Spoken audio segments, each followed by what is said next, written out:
So I just want to let you know. So my computer, for whatever reason, the Wi-Fi is not working. The connection is just not happening for my computer. So normally I do this from my computer and record from there. It's being weird today, so that's not an option. So instead, trying this out from my phone, I'm curious to see how this works, to see how this goes, and hopefully it goes well for us. We are discussing the this week's Torah portion. This week's Torah portion is Chayei Sarah, which is Hi, chapters what? 20. Hi, Sam. Chayei Sarah. It's chapters 23, 24, and 25 in the book of Genesis. So Chayei Sarah, it literally translates to the lives of Sarah, although the broader context Sarah, yep, wife of Abraham. And the broader context is of that phrase, of that sentence, is it was like the life of Sarah, that Sarah lived 127 years. Kind of in horror. Exactly. So she lived 127 years, and but as you can kind of guess, it's really about Sarah's death at the beginning of this week's Torah portion at the age of 127. And that really colors a lot of what the Parsha, this week's Torah portion is about. So we have really throughout chapter 23, it is about not only Sarah and her passing, but also Abraham then finding what's known as the Ma'arat HaMachpelah, the cave of Machpelah, where Abraham purchases this ground. Yes. What? His ground, the ground that he's going to bury her. Yeah. So he buries her in a cave. I'm aware of that. Yep. He purchases this plot of land for burial purposes for Sarah.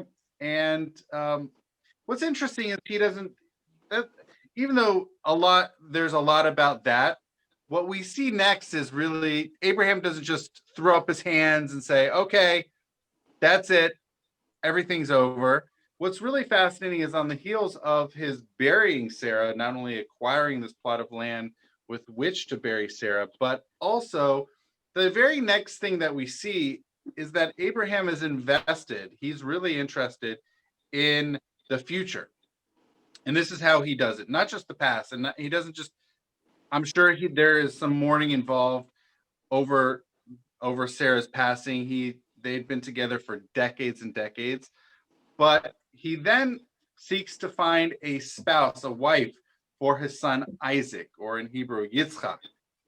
So what's interesting to me is he doesn't just give up and say that's it after losing this wife of decades, that he then sends out his servant Eliezer to go then find a wife for Isaac. Also what's interesting is that it's not as if he says just find anyone. Abraham doesn't just say, oh, just find anybody just happens to be around. He actually says to Eliezer, don't get a woman for Isaac from amongst the Canaanites. He's got an issue against the Canaanites. Find someone amongst my kinsmen. So there is some sort of relationship. It's not a close relationship. It's not really that incestuous. It's more distant as far as cousins go, very distant. And eventually Eliezer finds Rebecca, who is a daughter of Lavan or Laban, someone who we actually read about during the Passover Seder in the Haggadah. And even after finding, it's a lengthy chapter of how it happens, of how Eliezer finds Rebecca for Isaac. What ultimately happens is that in the 25th chapter, so after we have the funeral and the acquisition of the land, and Isaac then having a wife procured for him, we then see and when Eliezer, Abraham's servant, then brings Rebecca to Isaac, Isaac's very happy. He's very excited. He's really excited. Rebecca's really excited. So Eliezer did a great job in finding this match for those two. In the 25th chapter, concluding this week's Torah portion, is after 175 years, Abraham then passes, and his two sons, both Ishmael and Isaac come together and they bury their father. But before that, it's not all death. It's not all death. Trust me, it's not all death.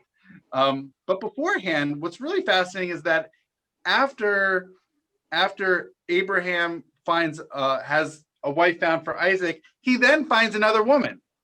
He finds Keturah is her name, Keturah, and it's not just that Abraham finds this Keturah, but that he then has multiple children with her. Choices. What? Choices.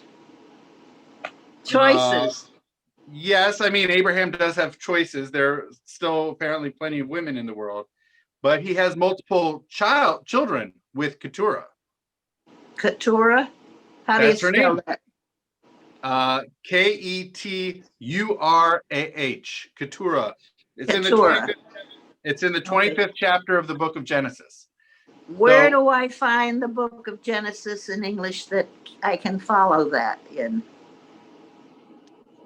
The Bible has been printed many times. I'm happy to provide you with a copy of the book of Genesis somewhere in the building. In English? In English that I can read? Absolutely. 100%. Okay. 100%. Okay.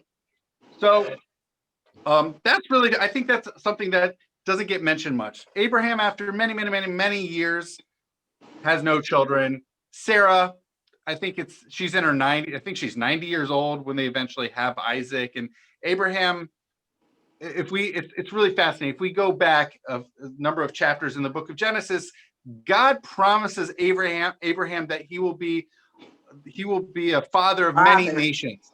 A father of many nations. And that's shocking to Abraham. He says, what are you talking about? I have no children. How could I be a father, not to nations, to anybody? But God blesses Abraham, and Abraham ultimately then sires Ishmael through Sarah's handmaiden Hagar, and then a number of years later, Sarah then gets pregnant with Isaac. And that's really it. I mean, for Abraham, he just has Ishmael from Hagar, Isaac from Sarah, and yet after Sarah's passing, he then gets together with Keturah and has many more children, which it's not as well discussed, it's not as well known, and yet he still is able to sire many nations. And even from both Isaac and Ishmael, there are still many nations that flow forth from even just those two offspring. So ultimately, this blessing does come about from God to Abraham, that he does ultimately, even though he was already an old man, he was probably, I don't know how old he was at the time, 90 something. 80s. Yeah, he could have been. I should know. I should actually take the time to calculate how old he was when God told him, "You're going to be a father of many nations," and having not sired any children at that time. Yeah, he wasn't 3 years old. He was already up in the 70s, 80s, 90s at the time, and yet he ultimately is able to have multiple offspring who themselves have many offspring and nations that flow forth from them as well. And ultimately, so he doesn't give up. Abraham doesn't give up. Abraham loses Sarah at the beginning of this week's portion, and Abraham loses his wife Sarah many decades at the beginning of this week's Torah portion. He finds a burial cave for her, buries her, tasks his servant with finding someone for his son. That happens successfully. He then goes out, finds Keturah. They have a relationship. They have multiple children, and ultimately Abraham keeps plugging on. He's kind of like the Energizer Bunny of the book of Genesis. He just keeps going. and just like bunny rabbits, he also keeps procreating. So he's still working at it. He's still working at it. And also what I think it doesn't get mentioned much, after in an earlier chapter, in an earlier Torah portion in the book of Genesis, Sarah is not happy with the continued presence of Hagar in the house, because I think she's feeling jealous. Hagar has Ishmael, who is Abraham's firstborn son, and Sarah says they got to get out. And really, they're out of the picture. They're sort of like out of the scene. If we were to think about this as the book of Genesis like a movie, they're out of frame, they're out of scene for a while. And yet after Abraham's passing, Ishmael comes back into the scene to with his brother Isaac to then bury their father Abraham. So he comes back, he somehow finds out and is able to help be involved with that process. So that's I think for me, what I'm getting out of this week's Torah portion, at least this week, what's really resonating with me is this continued, not just giving up. Abraham could have given up. Sarah was 127 years old. He was definitely also over 100 years, and yet he, like the Energizer Bunny, keeps going and going and going. And that's something that's impressive, and I don't think it's something to be taken for granted. Any Well, thoughts? my understanding then is that the entire portion this week deals with the procreation of Abraham, Yeah, correct? And that's yeah. it. His progeny. I mean, his progeny, as well as, I mean, also the passing of Sarah and arranging for her burial. Okay. It's also something that people like to point out is that this is the very first time that under sort of Abraham and his progeny, the first time that land is purchased in the land of Israel that we see here. So Abraham purchased this land, this cave, really, in the land of Israel, which is for many people is particularly significant. I can see why it would be. Yeah, That's the and first. and to this the day, first, what? isn't that the first notation of any kind of connection with Israel? I believe so. I believe so. It was certainly for a plot of land to be purchased. Yes. Yes. Also, this it's interesting. So in Hebrew, it's called Ma'arat HaMachpelah, or I think in English it's just Cave of Machpelah. But the root of Machpelah is like kefel. It's like doubling. It's this doubling cave because there are a bunch of couples who are there. So Abraham ultimately gets buried there with Sarah, and later on we see Isaac gets buried. I mean, like all these different the patriarchs and their wives are buried there. So this sort of cave of couples is buried there. Come in. And now to this day, there's many Hi. Jews like to go and visit, pay their respects to this particular burial site. Many regard it with a sense of sanctity, a certain sense of holiness, of paying their respects to the patriarchs of our people. So still to this day, it resides in the land of Israel. So they know exactly where it is.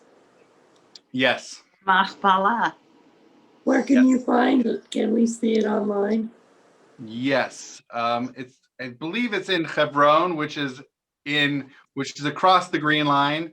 So it's in the land of Israel. I will say that. Whether it's in the state of Israel, I'm not going to go wade into those political waters.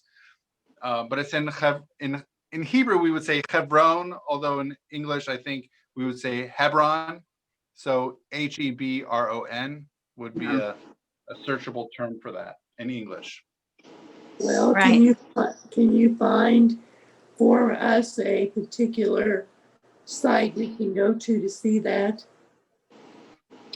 I don't have one off top of my head. I can certainly find something and send it your way. I would appreciate. I have a book that was written by Dr. Fine, that's Label Fine's father, who wrote the history of Boston. And Yeah.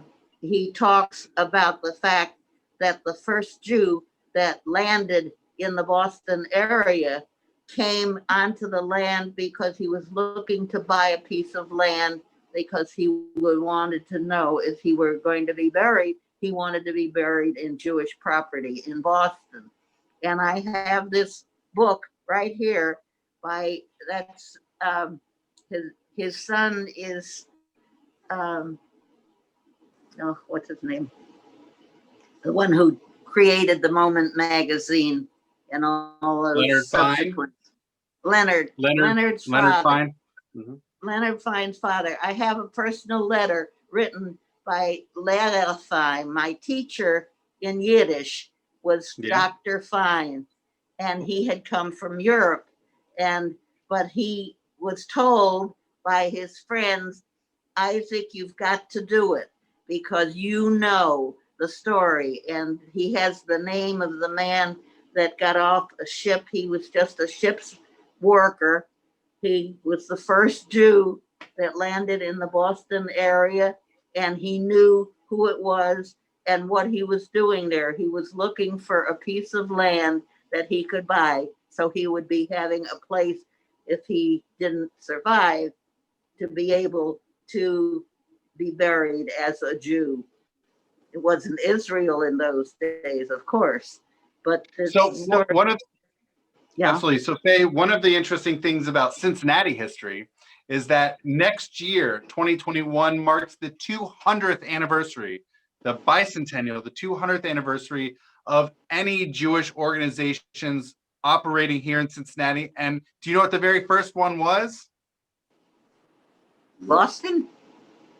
No, here in Cincinnati. Do you know what it was? Do you know what the very first under Jewish auspices institution here in Cincinnati was?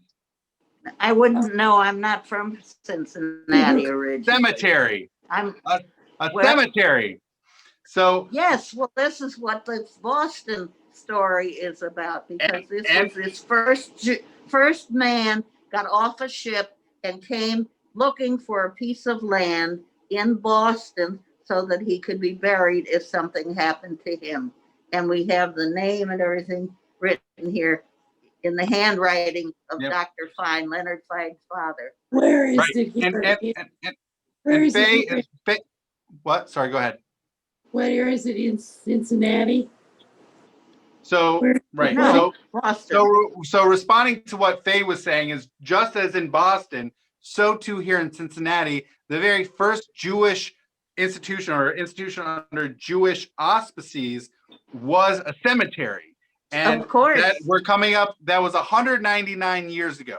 So Yes. so in a year from now, it'll be 200 years, a full 2 centuries. The very first Jewish institution in Cincinnati history In was Cincinnati. a cemetery. That's right, Beautiful. Cincinnati, which is where we are in Cincinnati. And there's actually going Beautiful. to be a whole series of things to celebrate 200 sure. years 200 years of Jewish institutions in Cincinnati operating. But just like we see in this week's Torah portion, and Faye, just like what you mentioned in Boston, so too here in Cincinnati, is that the very first Jewish institution established was a cemetery. And this Right. cemetery, to respond to Debbie's question, where is it located? It still exists. It's still standing today. It's on the west side. Cemetery here. Yeah. That's right. There's a It's on the west cemetery, side, an old and it's kind cemetery. of in a more urban environment. It's got fencing around it. It's in a more urban environment, but it still exists. I don't remember exactly what it's called, but I've seen it before. I've seen pictures of it. There is a cemetery, an old cemetery around. I've seen it. They took us on a tour one time of all the different cemeteries in Probably that one. It's probably in that. Cincinnati. Yeah, probably so. Because this Fine thing is definitely the story by Dr. Isaac Fine, who was my teacher, my Yiddish teacher. He taught me Yiddish. I can read Yiddish but I don't know Hebrew. I never went to Hebrew school. I went to shul on a Shabbos, so I found my way. I knew the Aleph Beis, and I could follow what everybody was doing, no question. But I was taught in Yiddish, and this was Dr. Fine wrote the story of the very first Jew who got off a ship coming from the Caribbean area, I think, when they were coming across the ocean. And when they came across the ocean, this man got off the ship and looked for a piece of land because he wanted to be here and buried with other Jews if he were not to make it. Yep. And I have that story in Dr. Fine's handwriting. I have on the shelf right here, 5 feet away from me. Yeah, and that Fantastic. was Leonard Fine's father. Thank Yeah. you. Debbie, did you have a question? I'll find out the name of it because my son-in-law is on the council Oh, yeah. to preserve all of these. And I would like, can you take time to drop by and see me today? Yeah. How about right after this? That's great. Come on. All right, I'll That's do that. fine. Thank you. Absolutely. All right. So yeah, I found that really fascinating. And I actually just discovered that yesterday about Cincinnati. So it's really timely and very relevant to this week's Torah portion. And it's Yes, super sure. fascinating what Faye mentioned about Boston, that just as the very first piece of land purchased in the land of Israel for our purposes was for burial, so too in Boston, so too in Cincinnati. And I imagine many other cities in America that could have been one of the very first institutions established under Jewish auspices was this. It's not super amazing. It's not the coolest thing necessarily. It's not the most exciting, and yet it's very necessary and practical because everybody who lives ultimately, Was passes going away. to pass away eventually Right, and wanted to be right, buried as a Jew. right. Yeah. And exactly what you were talking about, Faye, meant buried as a Jew. And there's something, not only living one's life as a Jew, but even being buried as a Jew has a Amen. certain value to it. Absolutely. Absolutely. Yes. I'm all along with that Yeah, concept. And I do absolutely. have that letter sitting in the book 5 feet away from here That's wonderful. by Dr. Fine. That's Leonard's father. Did you know That's, Leonard Fine by any I've chance? never met him. Yeah, I've read Moment magazine, but I've never met him. right. Well, Lara Fine started off by saying that it was 36 years since you met my son, and I feel as he does because I feel the relationship because he taught me the Yiddish, and this is a gentleman that became the head of Moment magazine and all the other things that Leonard Fine has done for the Yeah. Jewish people. Yeah, very interesting. Very, Yeah. very interesting. All right. So that's what I have for this week on Parashat Chayei Sarah, the lives of Sarah, which is a almost euphemistic way of describing her death, but it mentions it in a way that actually talks about her life, which is a really Right, nice way. and how Sarah laughed. Sarah laughed when she was told she was pregnant. That's right. That happens what in were you last laughing week's about? Torah portion. Yep. Yeah, it's really Yeah, fascinating. Awesome. I Okay. know that one. Well. All right. Well, Thank you, Faye, sir. Yes, my sir. pleasure, Faye and Debbie. I'll be stopping by momentarily. All right. Thank you. Bye-bye. Thank you. See you. All right, Faye. absolutely. And Shabbat Shalom. Shabbat shalom. Shabbat Bye, shalom. Faye. Bye, And Faye. anytime you want to see Dr. Fine's little note that he wrote to me, mein Teure Fegele. All right. Not I appreciate it. Fagel, but Fegele. Yeah. Because I was one of his little students at the Arbitering Shul, and he was teaching me to read and write Yiddish. And that's what I learned. I did not go to Hebrew school, but I went to shul, and I certainly knew my Aleph days, and I could go to shul and follow all the prayers that everybody else was. I knew where they were on the page. Mhm. It was very exciting and interesting. Wonderful. But a different time, Yeah. time. So thank you again for your time. And My pleasure. when will we be doing this again? We will do it every week. That's Or right. Every Wednesday. every Wednesday at 11 o'clock. You got it, Faye. Mhm.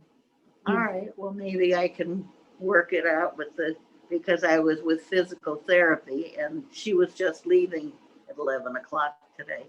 All right. Well, we'll work it out. Okay. All right, Faye. Sei gesund. You sei gesund, sir. Sei gesund. Take Right. care. And you've got a Yiddish kind here with a Yiddish heart. There's Wonderful. definitely so. And I have loads of Yiddish songs that I used to run. I have a tree planted in Israel for having done the Yiddish program at the Jewish Community Center in that community years and years and years ago. But Great. the roots are there, sir. The heart is there. Yes. Wonderful. The soul is there. I've been to Israel and it's been very exciting. Awesome. Great. All right. Well, thanks. Sei It's gesund. great seeing you. All right. I'll see you tomorrow. Okay. Bye. Thank Sei you. gesund.